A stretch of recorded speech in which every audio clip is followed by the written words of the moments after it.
Alam nyo kasi mga minamahal, hindi po alam ng dyablo yung ating mga iniisip.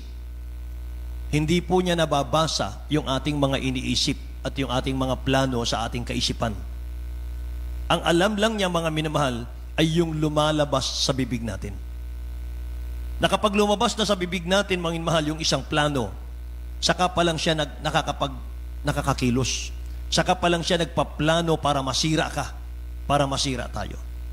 At ang gagawin niyan, mga mahal, bubulong-bulong yan sa iyo, mga kapatid. Bubulungan ka niyan palagi. O, binubulong ng dyablo na mag-focus ka, mga minamahal, maging abala ka lang sa mga earthly things, mga mga mahal. Maging abala ka lang sa mga bagay ng mundo. Maging abala ka sa trabaho, maging abala ka sa negosyo, maging abala ka sa pag-aaral, kaysa pahalagahan, mga mahal, yung higit na mahalagang bagay, yung paglilingkod sa Diyos. Mga minamahal. Yun yung mga bulong-bulong ng kaaway. At aalisin niya yung gana mong dumalo, mga mahal. Aalisin niya yung gana mong manalangin.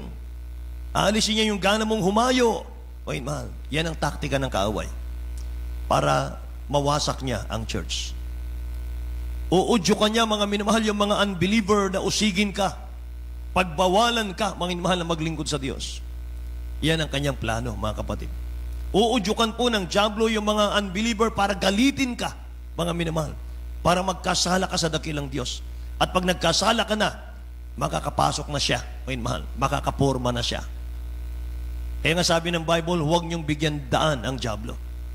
Amen? Huwag bigyan ng daan ng dyablo, minamahal.